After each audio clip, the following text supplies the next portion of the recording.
tudo bem com vocês? Espero que sim. Sejam bem-vindos para mais uma aula de língua portuguesa. Hoje nós vamos começar o capítulo 2, então fiquem ligadinhos e acompanhem comigo cada detalhe dessa aula, tá certo? Peguem o livro, lá na página 27 e 35, nós vamos falar um pouquinho sobre a objetividade, né? O valor de ir direto ao ponto. O que isso infere dentro da língua portuguesa? Às vezes, quando a gente quer ter um objetivo na vida, a gente precisa traçar metas, né? A gente precisa ser objetivo. Vamos ver isso dentro da escrita.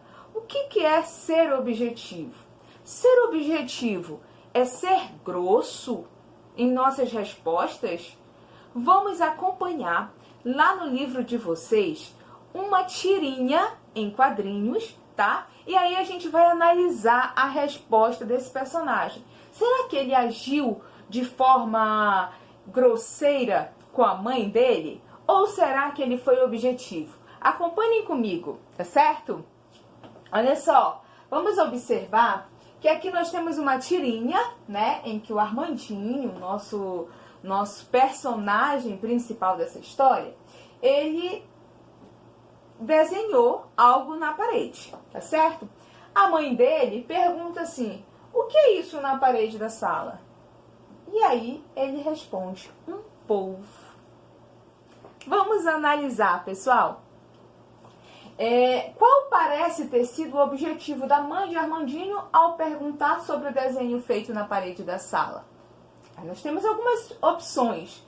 Vocês acham que o objetivo dela foi elogiar o filho pela arte feita? Foi repreender o filho por ter feito um desenho em um local inadequado? Ou agradecer o desenho ao filho? O que vocês acham? Vamos voltar, né? Então, quando ela faz essa pergunta aqui, e o Armandinho fala: é um polvo. E aí, gente? Será que ele foi grosseiro com a mãe dele? Hein? Qual foi o objetivo da pergunta dela? Certamente, o objetivo da pergunta dela, pessoal, foi repreender o filho, porque parede não é local para se desenhar, né? Existe local apropriado para essa atividade, né? Atividade de desenho, não é a parede. Mas ali o Armandinho, né, entendeu e foi objetivo na resposta. Bem, eu acho que a minha mãe deve estar perguntando que desenho é esse. Eu quero dizer para ela que é o desenho de um polvo. Eu acho que a mãe ficou muito irritada com a resposta do Armandinho, mas a gente não pode condenar. Ele entendeu e respondeu a pergunta de forma adequada, tá certo? Então aqui, olha, considerando-se o sentido literal da pergunta feita pela mãe, é correto dizer que o Armandinho foi objetivo na resposta? Com toda certeza. Com toda certeza ele foi objetivo. Quando ela pergunta o que é isso na parede, ele respondeu qual era o desenho que ele tinha feito. Então ele foi objetivo.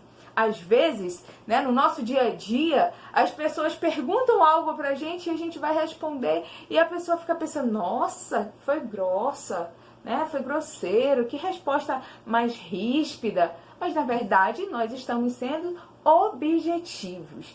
E nas nossas tarefas, pessoal, do dia a dia, nós somos objetivos ou a gente fica procrastinando?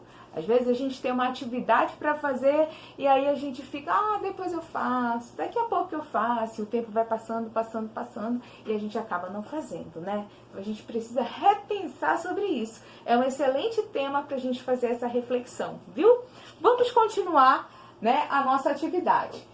Aí diz aqui: para conseguirmos aquilo que queremos, é importante que sejamos objetivos, ou seja, é necessário que saibamos concentrar energias para que algo aconteça. Então, essa concentração de energia, pessoal, é muito importante. Em qualquer tarefa que a gente desenvolva, se a gente quiser realmente obter êxito, é preciso que a gente trace metas e seja objetivo naquilo. Não desvie o caminho, porque senão o objetivo não vai ser aquele que a gente imaginou, tá certo? Vamos continuar.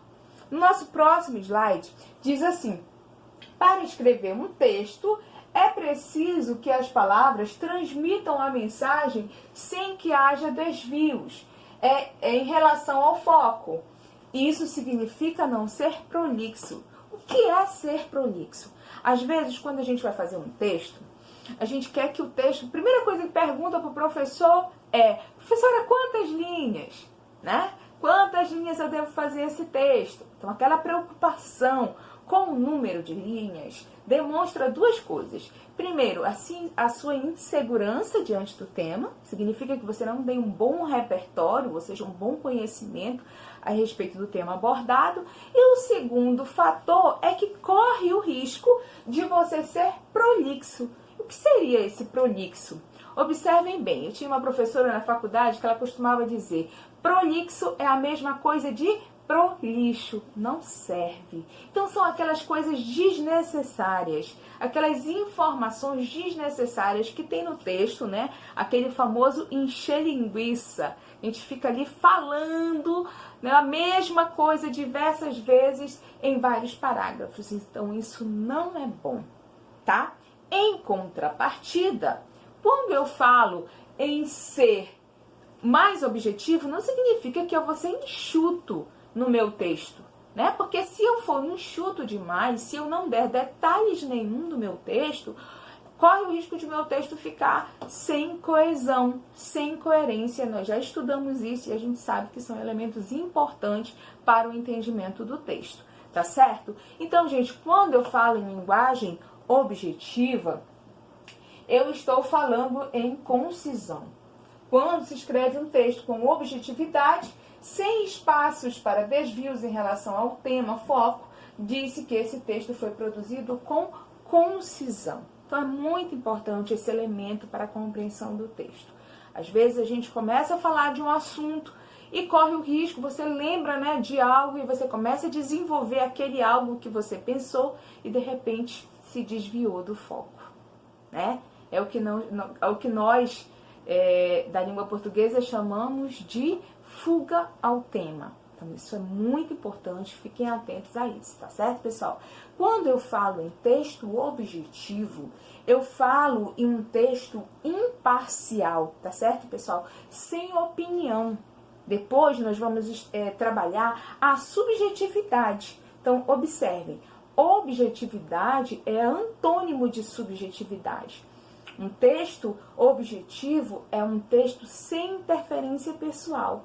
Um texto subjetivo é a mesma coisa quando nós chamamos de um texto argumentativo, porque tem a sua opinião, tem o seu ponto de vista, tá certo? Então, subjetivo tem a opinião de quem escreve o texto. Texto objetivo é sem opinião, tá certo? A gente vai já dar alguns exemplos de textos objetivos para que vocês consigam compreender um pouquinho mais. Vamos continuar. Acabei de falar, né, que objetividade é antônimo de subjetividade. Nesse caso, se objetivo significa fazer uma representação fiel de algo, tá? Sem se deixar envolver pela emoção ou pelas opiniões pessoais. Então, aquele coisa de que, eu acho tal coisa. No texto objetivo, não tem espaço para isso. Não tem espaço para achismos, tá certo? Vamos ficar atentos. Vamos continuar.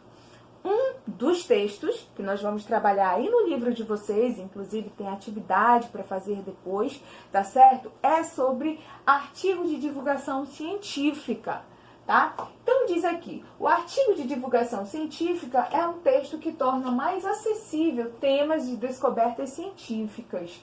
Normalmente apresenta uma linguagem clara e objetiva, o que favorece a compreensão, até por pessoas leigas, ou seja, pessoas que não têm tanto conhecimento da ciência, tá? De assuntos que permeiam o mundo das ciências. Então, hoje nós estamos vivendo um momento muito típico em que a ciência está deixando seu recado, né? Nesse período de pandemia, tá todo mundo aí atrás de uma vacina que seja eficiente, inclusive veio a calhar com o texto que está aí no livro de vocês, tá certo? Então, nesse momento que estamos passando, né, em que a ciência está gritando, pode-se dizer assim, a gente vai fazer a leitura de muitos textos de divulgação científica. Imaginem vocês, até uma pessoa que não entende de ciência, em um artigo de divulgação, vai entender. Por quê? Porque a linguagem sempre é clara, sempre é muito objetiva, porque pretende atingir a todo tipo de leitor, não só voltado a comunidade científica, tá certo? Outros textos que a gente pode dar exemplo de que tem essa questão da objetividade na escrita. Por exemplo, notícia, reportagem, né? São exemplos de textos que eles utilizam a objetividade, porque o objetivo deles ali, gente, é informar, não é convencer ninguém, tá? É somente informar. Por isso que o texto, notícias, reportagens, artigos de divulgação científica, que são textos que visam informar, eles mantêm a objetividade. Não esqueçam sobre isso, tá? Agora eu peço que vocês façam a leitura do texto Refrigerador de Vacinas. Olha só, quem dera que fosse a vacina da Covid, né? Quem dera que fosse já. Mas eu tenho fé que logo, logo estaremos com essa vacina em mãos. Porque nós temos muito bons pesquisadores aqui no Brasil, né? E eu tenho certeza que nós vamos ter esse sucesso aí nas vacinas. Mas o texto de vocês veio a calhar. Fala sobre o refrigerador de vacinas. Um cientista consegue, né, descobrir aí um pequeno refrigerador de vacinas e ele está divulgando aí para toda a comunidade para saber essa questão do armazenamento. Então eu peço que vocês façam a leitura desse texto, em seguida respondam essas questões, tá certo? Que é justamente para que a gente possa discutir sobre isso na nossa próxima aula, tá? Então lá vocês vão observar que esse artigo está organizado em 3 partes: introdução, desenvolvimento e conclusão, tá? Na introdução, para apresentar ao leitor o inventor da microgeladeira de vacinas, vocês vão encontrar isso no texto, e sua criação, o autor do texto comunica a premiação do inventor e fornece alguns dados de um jornal respeitado do Reino Unido. Qual foi a intenção do autor do texto ao informar logo no início a premiação que o estudante recebeu? Então isso aqui é uma pergunta aí do exercício de vocês que eu vou aproveitar para responder aqui. Gente, num texto de divulgação científica, logo na introdução, o autor ele teve aquele cuidado de apresentar, né, quem criou essa microgeladeira. Aí ele foi dizer que foi um estudante, assim, que ganhou um prêmio. Por que ele fez isso, gente? Provavelmente para dar credibilidade, para mostrar para o leitor que aquela pessoa, aquele criador da microgeladeira, ele é uma pessoa gabaritada, inclusive recebeu um prêmio, né, de um jornal muito respeitado no Reino Unido. Então ele faz aquilo para convencer o leitor de que aquela pessoa que inventou aquele produto realmente tem capacidade, né? Tem gabarito para aquilo. Tá certo, pessoal? Lá no texto também, lá nas páginas dos exercícios, aquelas páginas complementares, vocês vão encontrar, gente, na verdade só esse aqui, né? Canção do Exílio Facilitada. Vocês vão encontrar isso aqui, tá? Lá nas atividades de vocês. Diz assim: lá, sabiá, rapá, papá, maná, sinhá, cá, bá. Então, percebam, isso aqui, gente, é a canção do exílio facilitado. Professora, o que isso tem a ver? Bem, a pergunta é: você acha possível compreender esses versos sem conhecer a verdadeira canção do exílio? Minha terra tem palmeiras, onde canta o sabiá, as aves que aqui gorjeiam não gorjeiam como lá. Nosso céu tem mais estrelas, nossas vasas têm mais flores, nossos bosques têm mais vidas, nossa vida mais amores. Em cismar sozinho à noite, mais prazer eu encontro lá. Enfim, então esse aqui é um poema, Canção do Exílio, de Gonçalves Dias, muito conhecida dentro da nossa literatura. Agora eu pergunto, pessoal, sem você ter conhecimento, né, desse texto, Canção do Exílio, você consegue compreender a Canção do Exílio facilitada dessa forma tão objetiva que ela foi postada? Será que não compromete essa objetividade aqui? Não está comprometendo a coerência textual? tá? Então isso aí é uma pergunta que eu deixo para vocês, tem no livro de vocês, inclusive. Façam com atenção e na nossa próxima aula, que vai ser uma aula online, né? A gente vai fazer a correção e tirar essas dúvidas e conversar um pouquinho mais sobre isso. Tá certo, pessoal? Muito obrigada pela atenção de vocês. Um super beijo e até a próxima!